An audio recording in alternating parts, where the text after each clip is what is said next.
Bonjour et bienvenue dans Écolo au boulot. Je suis Cassandre Joly et mon but est de donner du sens au travail à travers l'écologie. Ensemble, nous trouvons des idées, des astuces, de la motivation et de l'inspiration pour rendre son quotidien au travail plus écologique et se sentir utile.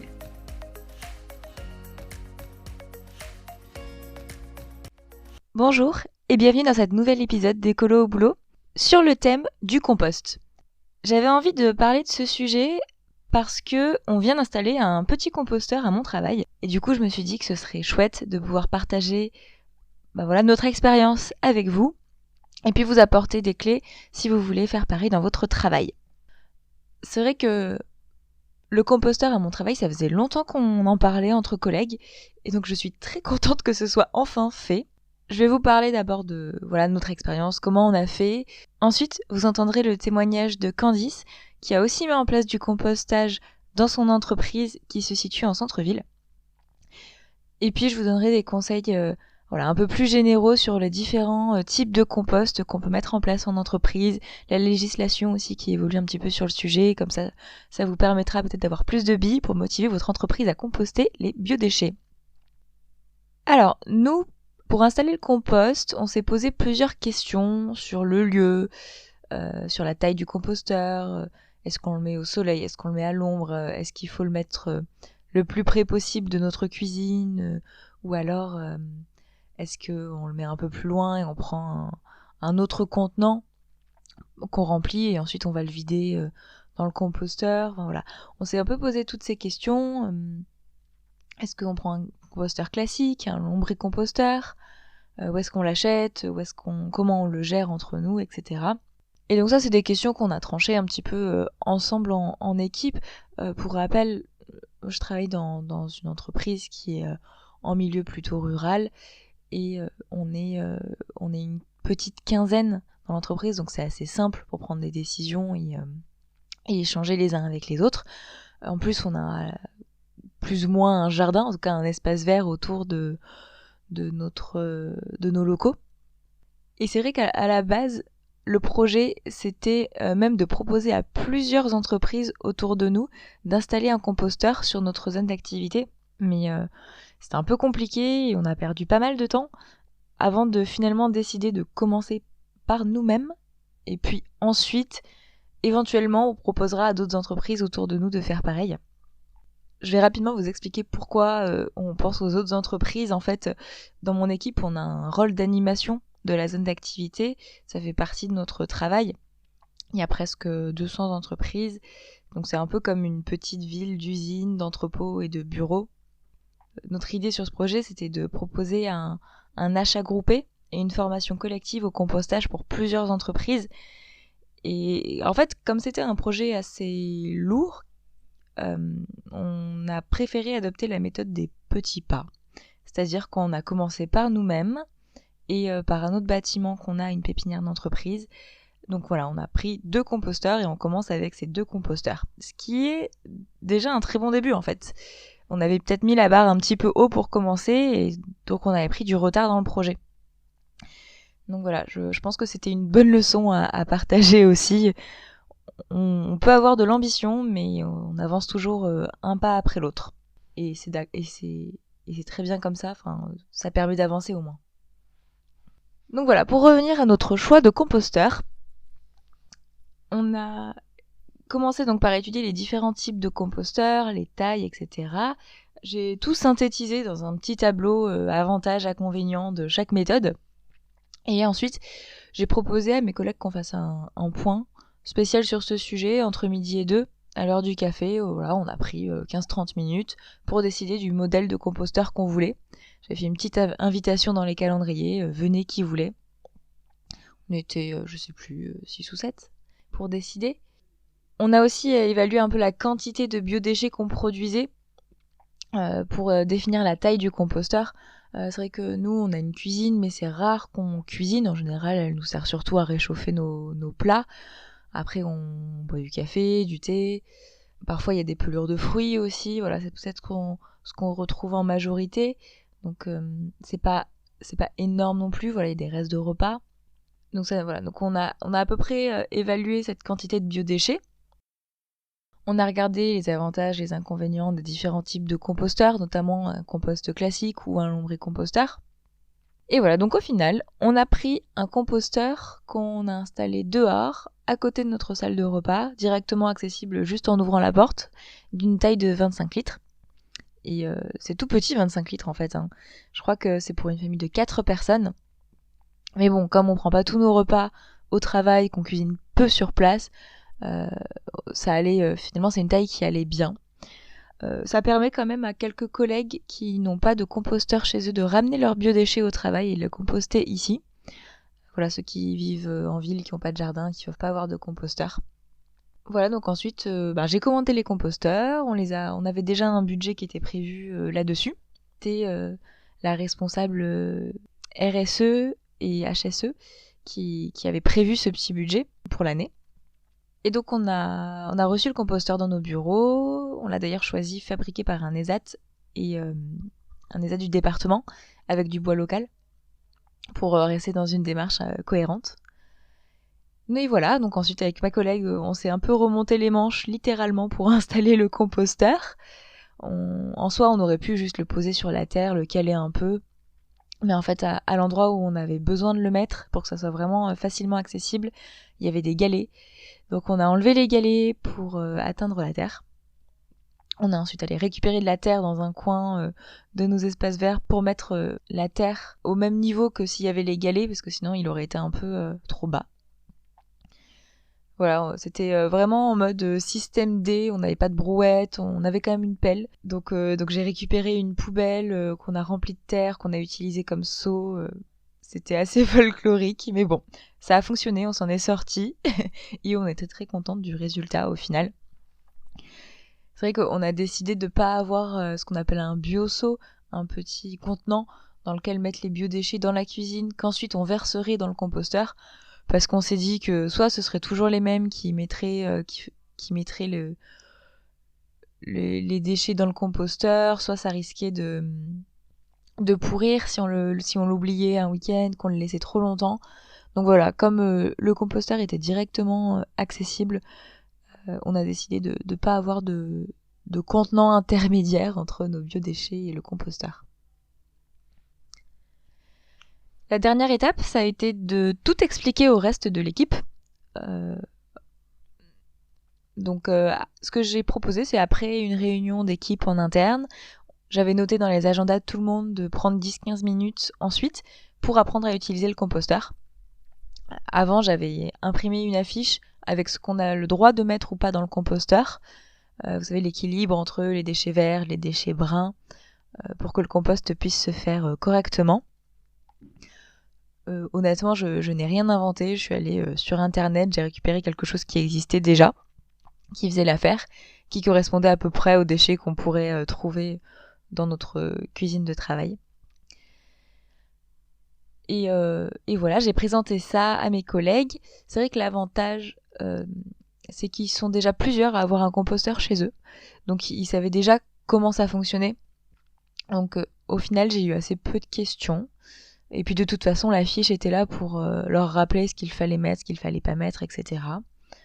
En termes de gestion, j'ai proposé de l'autogestion pour le composteur. C'est-à-dire que chacun veille à ce qu'il soit alimenté correctement, à tourner un petit peu de temps en temps et vérifier que tout se passe bien. Bon, honnêtement, je me suis un peu auto-engagée à vérifier par-dessus que tout fonctionne bien et changer de système si jamais c'était pas le cas. Mais en tout cas, voilà, c'était quand même l'autogestion sur une petite équipe plutôt facile à mettre en place. Voilà. Ensuite, j'ai certains collègues qui ont proposé d'amener un petit peu de terre, un peu de compost de chez eux pour aider à démarrer le processus de compost au travail. Sinon, ça peut être un petit peu long. Après, c'est pas obligatoire, mais c'est juste que voilà, ça permet de démarrer le processus un peu plus vite. Et sur qu'est-ce qu'on ferait du compost aussi, on a décidé que le compost qui serait produit, il servirait en premier lieu à nourrir les plantes qu'on a dans les bureaux et dans les couloirs. On en a pas mal qui mériteraient, je pense, d'être rempotées ou en tout cas qui manquent un peu de terre. Donc voilà, on a décidé que ce serait utilisé pour ça en premier et après, pourquoi pas, distribuer à ceux qui veulent un peu de compost pour chez eux. et qui n'ont pas de composteur. En plus, c'est un tout petit compost, donc on va pas avoir une récolte hyper abondante non plus. Et voilà, donc ça y est, maintenant c'est en place et pour l'instant, il n'y a pas de problème à signaler. Voilà pour notre expérience de compost. J'espère que ça continuera à bien se passer et que d'ici 6 mois, 1 an, on pourra avoir une première récolte de compost sympa. Et puis voilà, on verra ensuite si on motive d'autres entreprises à suivre notre exemple. Une fois par an, on accueille des ateliers autour de la ruche, parce qu'on a un rucher interentreprise déjà. Donc peut-être que comme c'est dans nos locaux, on peut en profiter pour aborder le thème du compost. On verra comment on pourrait faire en sorte que cette démarche soit plus grande. Maintenant que je vous ai bien parlé de comment moi j'ai fait ça, le compost dans mon entreprise, vous allez écouter un autre exemple qui est celui de Candice. Elle travaille dans une entreprise d'une 20aine de personnes et voilà, elle a mis beaucoup d'actions en place en tant qu'écolo au boulot et notamment le compost. Et voilà, elle va vous expliquer comment elle a fait ça. Ça vous donnera un autre exemple de comment on peut mettre en place du compost au travail. C'est parti.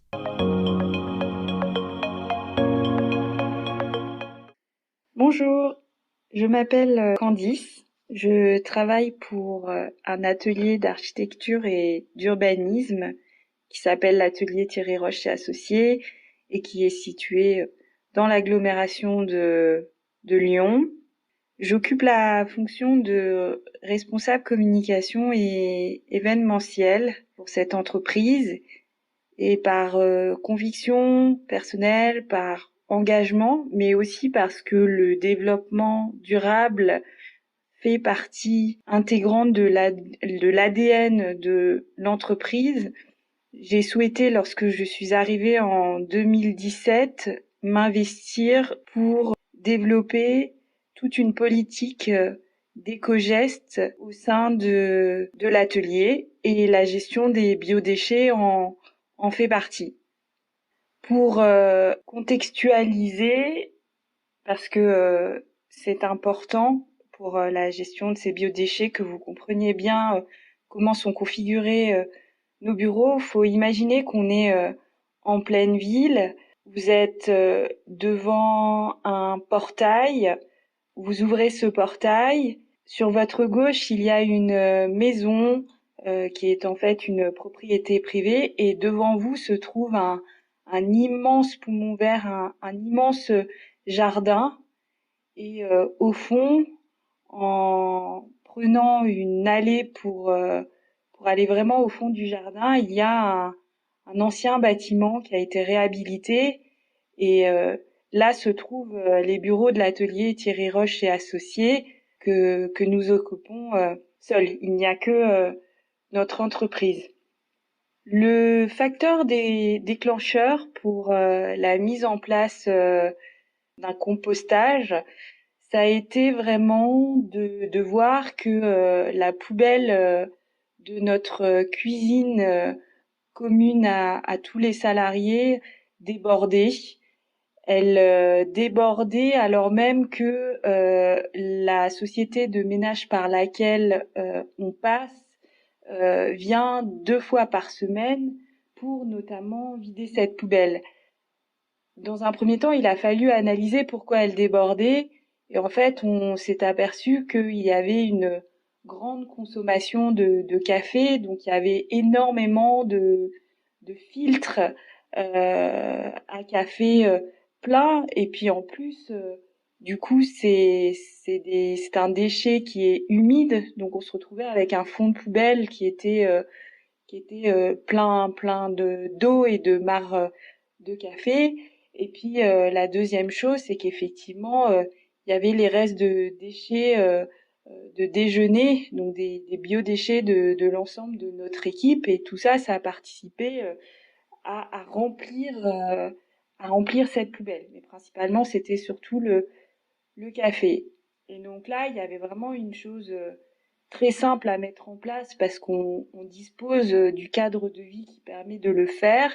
Donc je suis partie dans un magasin de jardinerie qui est situé pas très loin de l'entreprise et je suis allée tout simplement acheter un seau à compost que j'ai positionné à côté de notre cafetière à filtre.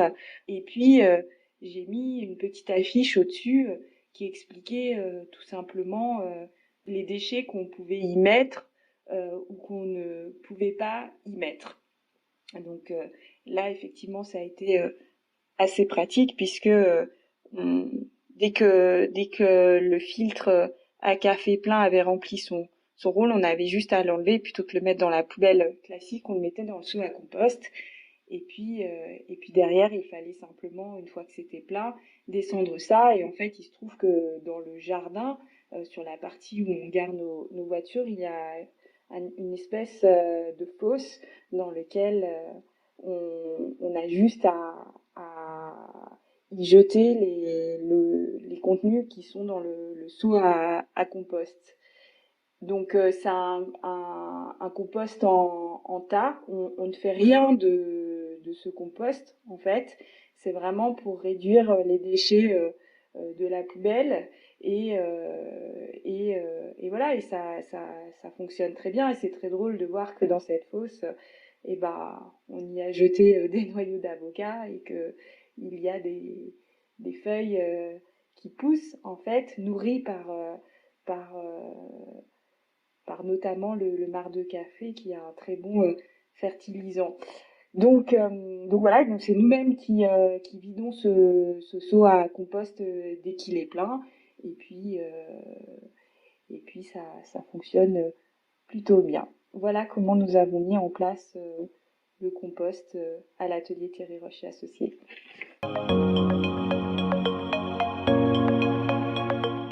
Merci Candice pour ce témoignage. C'est toujours bien d'avoir différentes expériences qui sont présentées sur un sujet parce que forcément dans votre entreprise, vous allez encore peut-être tomber sur un cas qui sera différent de ce qu'on vous a présenté là. Donc ce que je vais vous proposer maintenant, c'est un petit peu les questions à vous poser pour installer un composteur dans votre entreprise. Il y a bien la question du lieu et la question de la quantité de biodéchets dans l'entreprise qui sont à regarder. Par exemple, est-ce qu'il y a une cantine? Est-ce qu'il y a un lieu de pause? Parce qu'a priori, ça sera depuis ces lieux que le plus grand gisement de biodéchets sera accessible. Après, peut-être que vous avez, je sais pas, des cafetières intermédiaires dans des couloirs, sur des étages, etc. À vous de voir si vous voulez intégrer ces biodéchets aussi, le marc de café par exemple, dans le système de compost général ou si vous vous limitez déjà au repas du midi et c'est déjà bien. Ensuite, en fonction du volume de déchets, de la taille de votre entreprise, il y a différents types de composteurs. Le composteur classique, en bois, comme celui qu'on a installé à mon travail. Il y en a en plastique d'ailleurs, je sais pas pourquoi je dis en bois, parce que je préfère ça, je crois. Il y a le lombricomposteur, quand on n'a pas d'extérieur, donc qui est un compost fermé avec plusieurs étages et dans lequel on trouve des vers de terre qui sont spécialisés. C'est pas n'importe quelle race de vers de terre que vous allez trouver dans votre jardin. C'est à peu près similaire au compostage classique, sauf qu'on peut y mettre un tout petit peu moins de choses dans un lombricomposteur. Mais par contre, l'avantage, voilà, c'est qu'on peut le mettre à l'intérieur, il n'y a pas d'odeur. On peut aussi trouver le bokashi, qui pareil, un compost d'intérieur et qu'on recouvre régulièrement d'une poudre qui permet la décomposition et le compost et qui concrètement évite aussi les odeurs à l'intérieur. Mais voilà, donc c'est grosso modo un bac dans lequel vous mettez vos biodéchets et ensuite vous recouvrez de cette poudre. Donc ça demande à avoir toujours cette poudre, alors dont j'ai oublié le nom, mais qui permet de transformer votre seau de déchets en compost. Ensuite, sur des plus grosses surfaces, il y a des fermenteurs électromécaniques qui existent, des mini plateformes de compost, même de la méthanisation. Et puis c'est vrai aussi que il y a de plus en plus d'entreprises spécialisées sur ce sujet-là qui se sont développées, notamment parce que il y a une réglementation depuis 2012 en France qui dit que si votre entreprise produit plus de 10 tonnes de biodéchets par an, en fait, elle a l'obligation de les trier.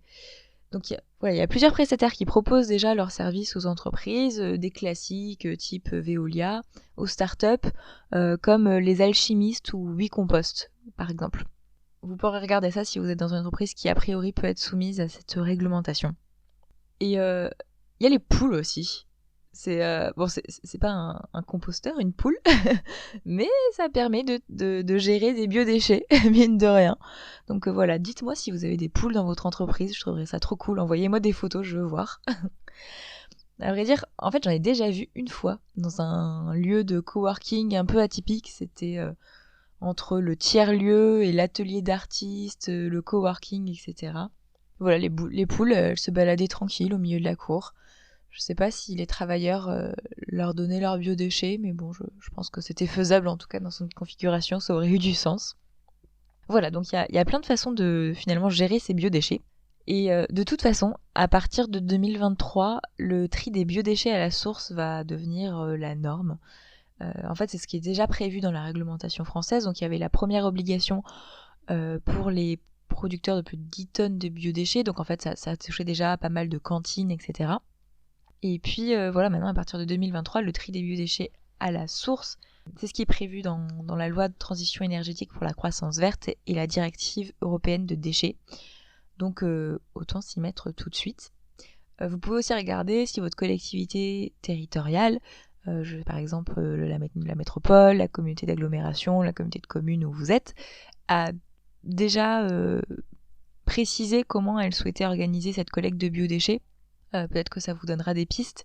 Peut-être qu'il y a des possibilités de compost collectif si vous êtes dans une ville, etc. Donc voilà, ça vous donnera quelques billes en plus. En tout cas, quelle que soit la taille de votre entreprise, le plus gros défi, c'est comme pour le tri des déchets classique, c'est la sensibilisation. Parce qu'en fait, il va falloir bien expliquer à ceux qui n'ont pas l'habitude de composter comment on composte, qu'est-ce qu'on peut composter, qu'est-ce qu'on met pas dans le composteur. Voilà, pourquoi est-ce qu'on composte, qu'est-ce que ça devient. Et d'ailleurs, même pourquoi est-ce qu'on composte, c'est vrai que j'en ai pas parlé en introduction. Il y a plusieurs raisons. On va dire que une des plus évidentes qui est souvent donnée, c'est que 30% du poids de nos poubelles, c'est des biodéchets. Donc en fait, ça fait une grosse partie de nos poubelles qui finissent en décharge, qui finissent incinérées, alors que ça pourrait revenir à la terre et alimenter la terre. Donc c'est quand même dommage. Et en plus, on les transporte dans des camions. Donc en fait, en gros, c'est comme si on pouvait éliminer 30% des camions poubelles en éliminant tous les biodéchets de nos poubelles. Donc on voit que ça peut faire une sacrée économie de consommation d'énergie et d'émissions de gaz à effet de serre et puis même d'amélioration de la qualité de l'air. Et puis en décharge, les déchets peuvent aussi fermenter et créer des gaz qui peuvent être des gaz à effet de serre.